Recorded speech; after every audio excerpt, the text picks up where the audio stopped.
There's a rule that almost every quietly wealthy American follows. And from the outside, it makes them look like they're barely getting by. Most people walk right past it every single day. They see the wrong things, they measure the wrong people, and they spend their entire lives chasing a version of success that was never real to begin with.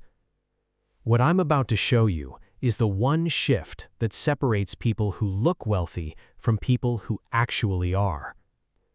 Picture two men living on the same street, same zip code, same property taxes, same neighborhood barbecues.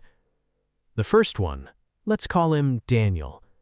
Daniel drives a 2004 pickup truck, dented, faded paint, 160,000 miles on it.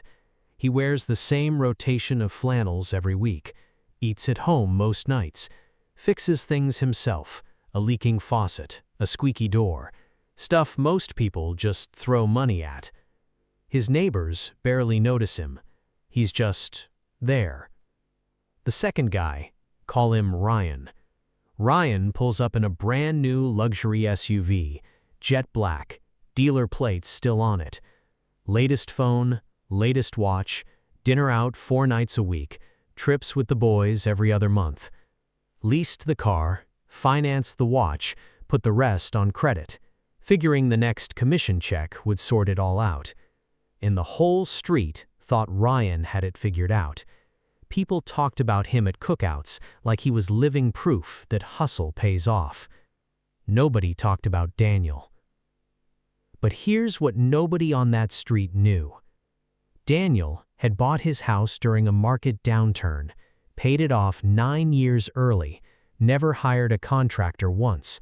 He owned 2 small rental properties in a neighboring town, bought them distressed, fixed them up himself over countless weekends, both stayed rented year-round.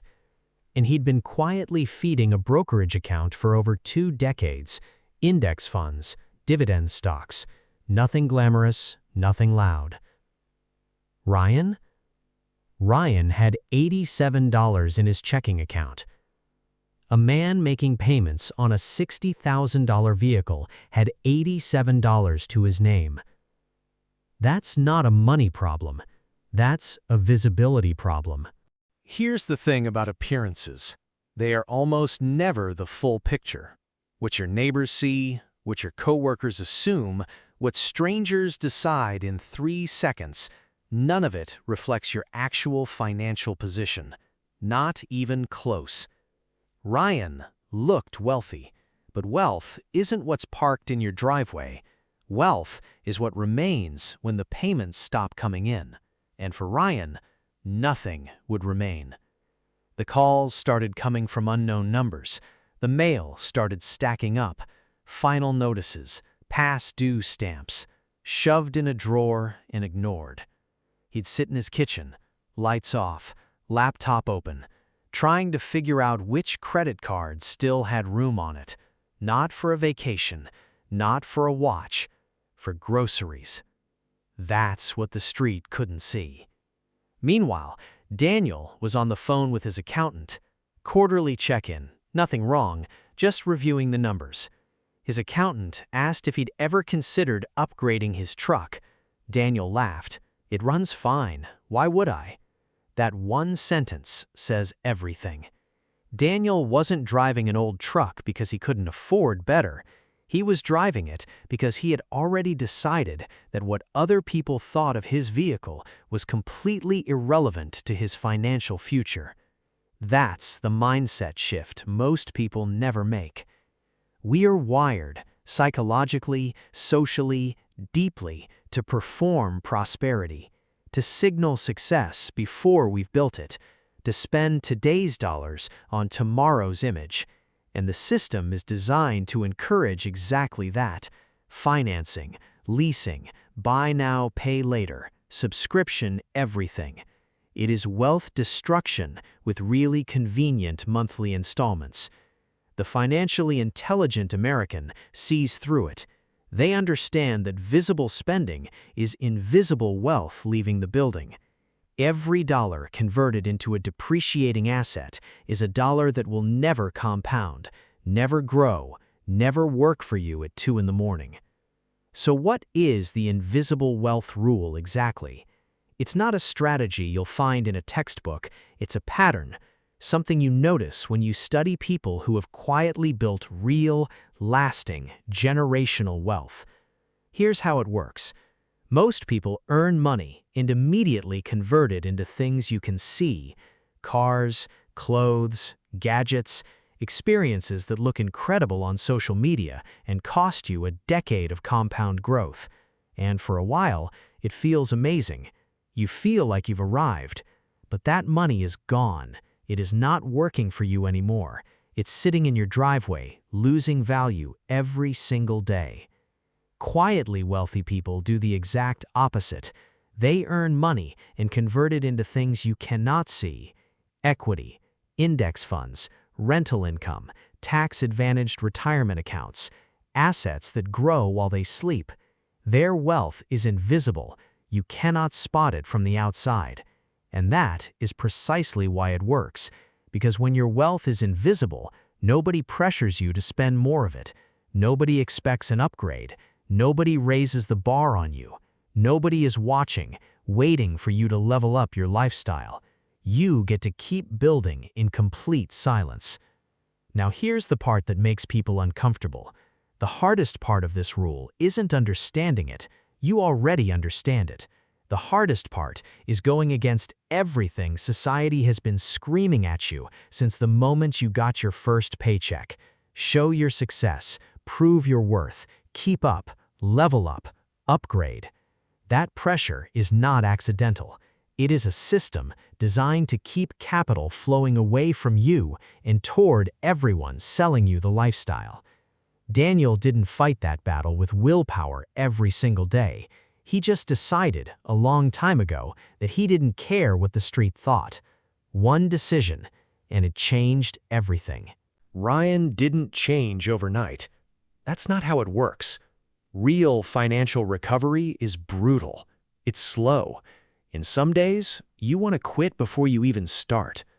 He called the bank, told them he wanted to voluntarily surrender the SUV. The woman on the phone was polite, almost rehearsed, like she'd had this exact conversation 100 times before. She explained what would happen. The vehicle would be picked up, sold at auction, and whatever the sale didn't cover, Ryan would still owe. His credit score would take a hit so significant it could take years to fully recover. He agreed anyway. Watched from his kitchen window the morning the flatbed arrived. The whole process took about 4 minutes. 2 years of payments, gone in 4 minutes. When his next commission check cleared, money he used to burn in a single weekend, he drove 40 minutes outside of town and bought a 2011 Honda Civic. Rust spots above the wheel wells, smelled like old air freshener in someone else's bad decisions. Paid cash. He sat in that parking lot for 10 minutes, hands on the steering wheel, staring at the dashboard. It wasn't beautiful, but it was his. No bank, no lease, no monthly bleeding. He cut subscriptions he'd forgotten he was paying for, started cooking at home, built a simple spreadsheet, and tracked every single dollar, like his financial life depended on it. Because honestly, it kinda did. 6 months in, he had his first month with money left over. Not a life-changing amount, a few $100s, but it was the first time in years he didn't owe more than he had. He walked across the street to Daniel's porch that evening and said, "I slept through the whole night last night." Daniel smiled. "Feels different, doesn't it?" Ryan nodded. "Feels like breathing." That's the moment. Not the spreadsheet, not the credit score recovering, not the investment account opening. The moment you stop performing and start actually building. That's where real wealth begins. A year later, that street looked exactly the same. Same lawns, same mailboxes, same sprinklers going off at 6 in the morning.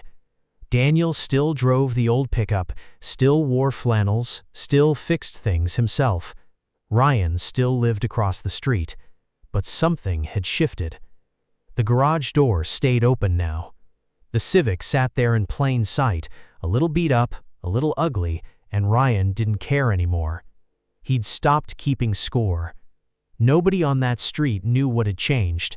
From the outside, nothing looked different. But that was kind of the whole point. The invisible wealth rule doesn't announce itself. It doesn't show up in your driveway. It doesn't come with a status update. It doesn't need an audience. It just builds. Quietly. Consistently. Completely out of sight. If any part of this hit close to home, drop a comment below. What is one expense you are currently carrying just because it looks right? Sometimes saying it out loud is the first step toward letting it go. If this gave you something real today, hit that like button. Subscribe if you haven't already, because this is the kind of content nobody's going to push in your face. You have to choose to find it. And the fact that you're here already says something about you. I'll see you in the next one.